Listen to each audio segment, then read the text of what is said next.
Hi, I'm Allie Janes, in for Jamie Poisson.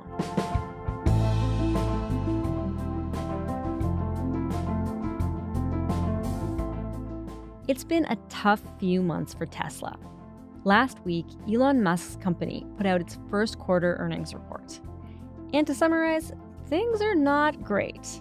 We've missed on the first quarter, and we've not just missed, Ed, but it is a considerable undershoot. And now that's starting to be borne out in delivery numbers. Tesla reported disappointing sales in the first 3 months of 2024, lower than the same 3 months in 2023. That bad news comes after a massive recall in December to fix the autopilot feature in over 2 million cars, plus a Department of Justice investigation and tanking stocks. But it's not just Tesla. This is all happening at a time when we're seeing a cool down in North America's EV industry as a whole. And as Canada pours billions into battery manufacturing, what could it mean here? Today, Peter Armstrong is with me. He's the senior business reporter for CBC News, and he's been following the EV industry.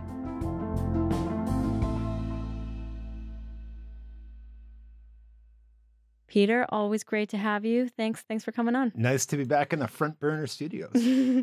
So last week, Tesla had this really dismal earnings report. And so just break this down for me. Like, how dismal are we talking here? Pretty bad. And in a weird way, this might be the worst patch of news, not just for Tesla, but for the whole industry in quite some time, right? What Tesla was reporting is that the deliveries it was making were way fewer than had been expected. That's a really clear driver of what sales are going to be. So that's going to be way lower than what Wall Street had expected. And it kind of piles atop a bunch of really bad news already, where people were starting to kind of turn and sour on Tesla as a company, as an investment, as a provider of electric vehicles, as sort of touchstone for future industry. Like, it's been all these things to different people for all of these years. And one by one, each of those columns, people are like, maybe it's not quite what I thought it was going to be. Okay, so we're gonna get into some of that, but I mean, just to make this a little more concrete, like Tesla shares right now are selling for about 175 USD, which like still a lot of money, but this is way lower than say like 2 years ago when they were selling for $400. So why do analysts say this is happening? Well, it's not one thing, it's a bunch of things. But more than all the other things, it's the fact that Tesla has fundamentally lost its first mover advantage, that it was way out in front of everybody. It was the thing. When you talked about electric cars, 10 years ago, 8 years ago, 7 years ago, you talked about Tesla. Yeah, this was it. That was it. And it was cool and it was interesting. It was innovative. And I mean, when was the last time Tesla came out with a new model? Like other than the kind of crazy truck that it's got on offer, there's a sense that maybe it tapped into all of the early adopters, all the people that were, and again, there's like columns to these. They're the people who are like EV enthusiasts writ to, the millionth degree. They've probably already bought all their cars. There's the kind of Tesla Elon fanboys. They've probably bought their electric car. So there's a sense of, has Tesla tapped out the available market to it at a time when all of these other competitors are flooding into the market and Tesla hasn't done anything to really firm up that early mover advantage it had for years, where it basically acted alone in the electric industry. Right. And I mean, talking about those competitors, some of those competitors are selling cars that are way cheaper, right?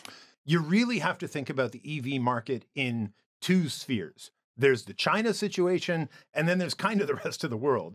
And in China, where Elon Musk eventually ended up opening up a massive plant to make these cars, he was selling. It was a huge part of their growth and a huge part of their growth forecast. Now, all of a sudden, his competitors selling them for like $10,000. So like getting way undercut by BYD is the name of the company there. Then you look at its situation here in the rest of the world, but in North America and Canada in particular, these are still really expensive cars. And compare it in an environment like we're in today, where interest rates are through the roof, where inflation is through the roof, where the economy is slowing and confidence that the economy is going to do very well have collapsed. Are you really going to take on that extra however many $100 a month in car payment to get the cool electric car? Or would you say, and we're hearing this from people that say, you know what, maybe on the next round, but right now I'm going to go buy a Honda Civic that's, $15,000, $20,000 cheaper than the electric new Tesla model, whatever. And that's going to cost them an extra $200, $300 a month in a car payment for the exact same car they would have got pre-pandemic, simply because interest rates are through the roof. And you got all these competitors that are looking at Tesla saying, well, wait a second, if they're cutting back, maybe we don't need to be in as big a rush to invest and buy and do all the things that we need to do to keep up with them. And so that's kind of slowed everything else.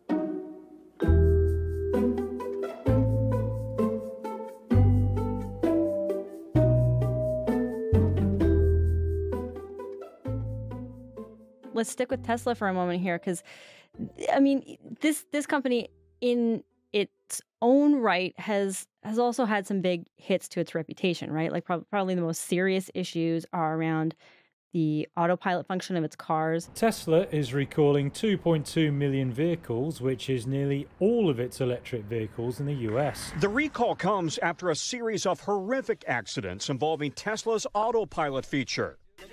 The U.S. Department of Justice right now is investigating Tesla after more than a dozen crashes.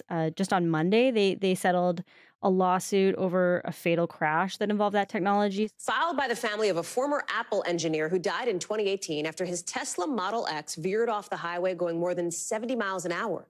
An NTSB investigation found the autopilot function had been on for nearly 19 minutes before the crash. The driver's family had said... How do you think those kind of issues are affecting sales for Tesla specifically? It's a really good question. And I tried to get a better answer than I'm going to give you from the analyst that I spoke to last week. But really what people kept telling me is, as excited as Tesla and especially Elon Musk is about the future of the driverless car, we're still fundamentally just dealing with the electric vehicle market, the EV market, and that's just this totally different thing. It weighs on the stock on the EV side of it for sure, but it's still just so far off. I mean, I don't know. Have you ever driven one of the No. On autopilot, a Tesla on autopilot? No. I test drove one as part of the story I was working on many years ago now, and drove one down the DVP, the Don Valley Parkway in Toronto. That's kind of it's a bit of a windy road, right? Mm-hmm. It's not just a straight highway. It was an amazing experience. Like, it was wild. I never want to have to drive a car again. This is amazing. And yet, all of this information that keeps coming out about the DOJ's investigations, about the crashes, about the unreliability of the technology, just push it further and further and further down the road.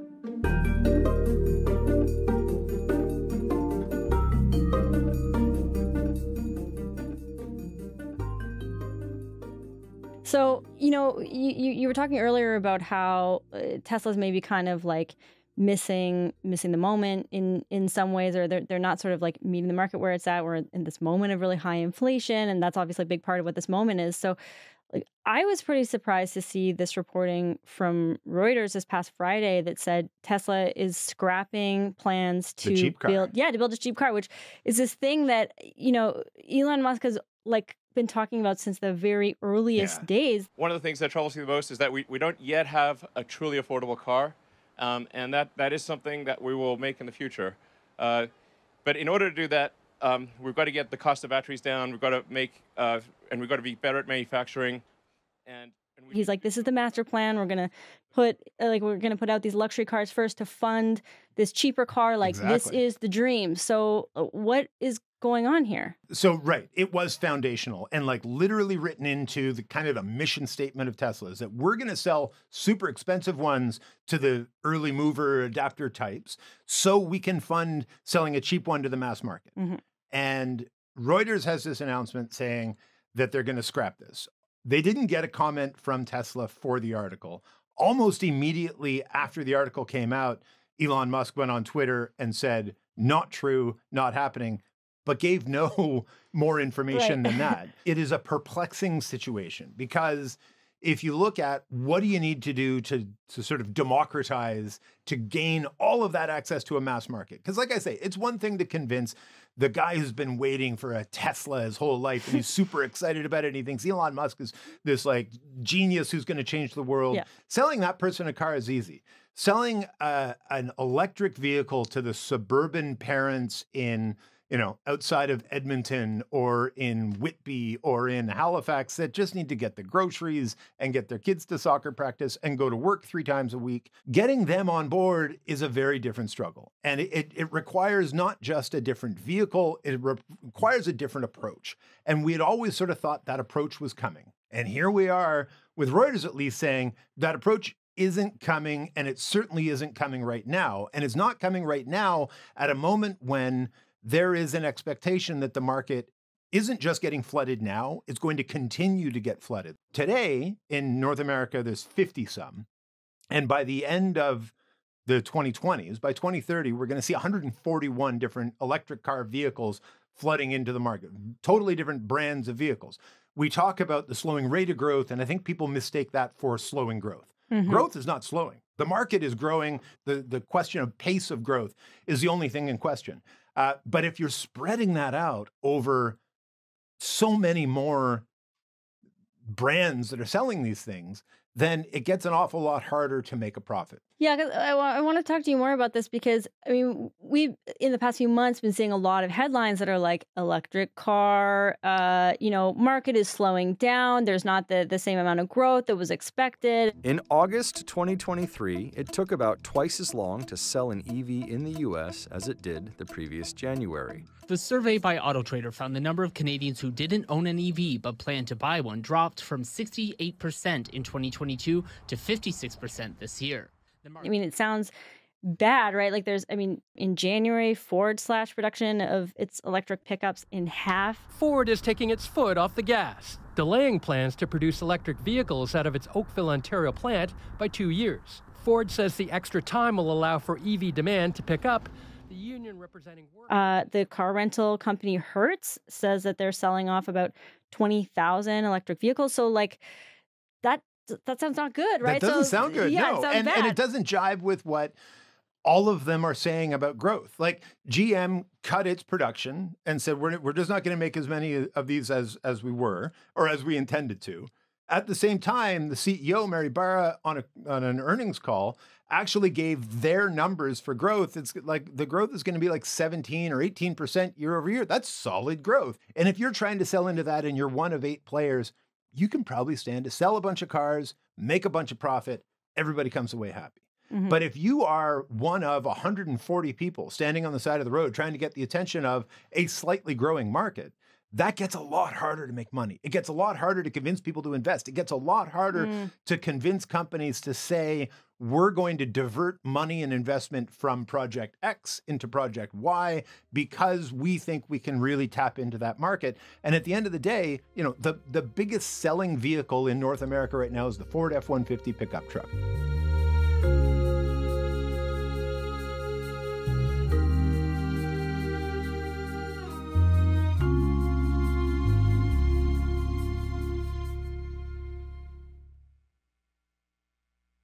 Something that I've seen, like some really interesting analysis, is also how North Americans kind of like the obsession with big cars and with big batteries that are long enough to take really long road trips. I mean, you mentioned the range thing, like people like want cars that can and car makers are trying to make cars that can go like 500 kilometers on one charge, even though most of us are like most of the time just driving to Costco. Like people aren't really going that far, but they want to buy cars that can go 500 kilometers. And that means really big batteries. Like, how is that maybe slowing down what like the pickup on this? 100%. And what it's slowing, I think, is the mass adoption, right? Mm-hmm. The people that are excited about electric cars, they've probably all got them right now. Full disclosure, I drive a Chevy Bolt, an electric vehicle. And one of the things I love about it is it doesn't tell you how much gas you have in the tank because you don't have a gas tank. It tells you how much range you have left. Mm-hmm. And so I suddenly became so much more aware, not of how much gas I use, but of how many kilometers I drive in a day. Mm-hmm. I don't drive very far at all, right? Like I live 6K from where we are right now. Mm-hmm. That's my big commute. I drive out to, one of the suburbs to take my kid to gymnastics. That's about it. And so I was a little surprised even of my own sort of expectations of where we were at in terms of how much I drive, therefore how much battery do I need to charge it. And like bigger batteries are more expensive, and that means the cars stay more expensive, right? Not only that, the solution that seems to be emerging as best right now is the idea of a hybrid. And there you're putting two engines in a car, which is not cheap, right? So, there are three fundamental challenges that are yet to be solved by the EV industry if it wants to break into that broader mass market. One is price, and we talked a bit about that with Tesla, and it's backing away from the cheaper one. They've got to figure out a way of making these things cheaper and more available. The other, as you say, is range. The thing that goes hand in hand with the range anxiety is the infrastructure.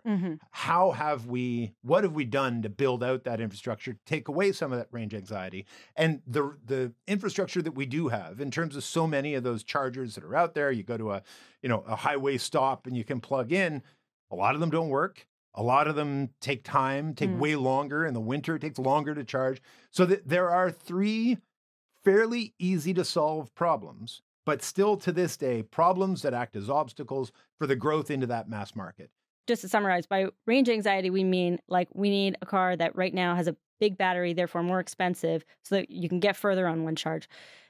I mean, one way to do that is to make the batteries bigger. The other would be that we have a serious infrastructure system so that like you want to take a road trip, you can stop lots of places and quickly charge your car, whatever. But we have with gas stations. Right, like we have with gas stations. And then, I mean, something that I've seen argued is also, I saw this essay in the New York Times that this guy was arguing, a serious electrification policy will have to be tailored to the way we actually drive, not the way we think we do. So basically, like changing that psychological hurdle rather than trying to just make these cars bigger and bigger, because then they remain expensive and people don't buy them. And so part of that is how do you incent people into taking that risk? And if you can make those cars cheaper, then maybe they'd be willing to take the risk. As more people use them and more people have the experience that I've had, where I realize I don't need as much range as I kind of thought I did, that can play, all of these different things need to play a role. The psychology part, I feel, I struggle with that because it feels like what you're telling people is that they're wrong, and that if you just believe me, you'll see how wrong you are.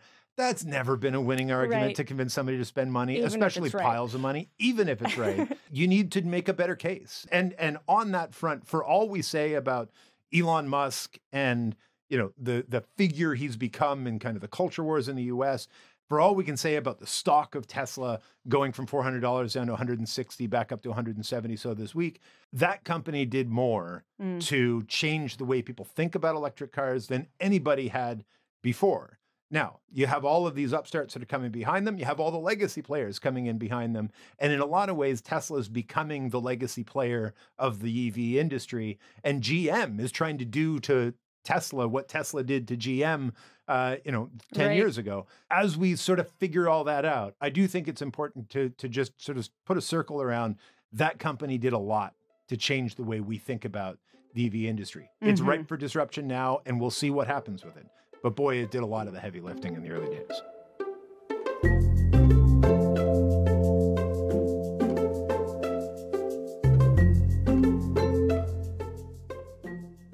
So I want to tie this together by bringing this home to Canada and talking about what this means, for the country and for kind of the electric vehicle and electric vehicle adjacent industries here, because Canada's been betting big on electric cars. They've been pouring, the government's been pouring billions into the industry. So tell me firstly about what the government has been doing here. Spending. Wow, are they spending? It is a staggering sum of money. I used to have a Google Doc where I was keeping track of all these different announcements, and I lost track. And I went in today to try to add it all up.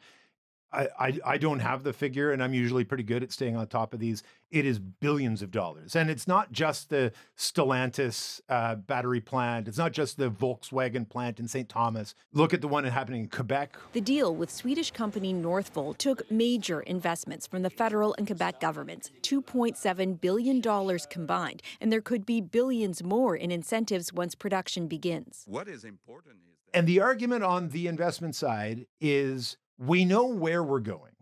The path there might not be in a straight line. It's going to have some volatility to it. There's going to be fits and starts. There's going to be some changes in how the industry sort of adapts to changing consumer behavior, changing economic landscape, interest rates, whatever you may have.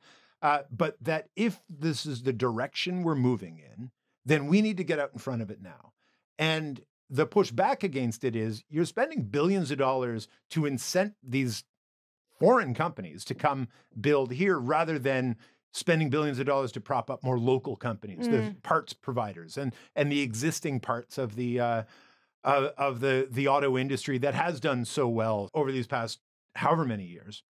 So that I can sort of understand the two arguments, but when you talk to whether it's the companies or the politicians, or in fact just the car experts, they do believe that inevitable destination is in fact where we are headed. Okay, so fundamentally, big picture, Canada, like this is a good news story for Canada. It can be. And I think everybody that I've spoken with believes we're moving in the right direction, that the Canadian business is in a really good position to take advantage of this adoption, and that the way the industry in Canada has been set up is poised to be able to reap great benefits from it. Now, all that to say, it hasn't happened yet. They all agree that there is a curve and that we're on it and that it might be steeper or flatter than some people believe or disagree upon. Until you actually get there, it's still a bet. And right now, it's a bet worth billions and billions and billions of dollars from the private sector, from the governments, from multiple layers of governments, and from, people like me and you that just got to go figure out how to get home. Got to get to Costco. That's right. Okay, thank you so much, Peter. Always a pleasure to have you. You bet.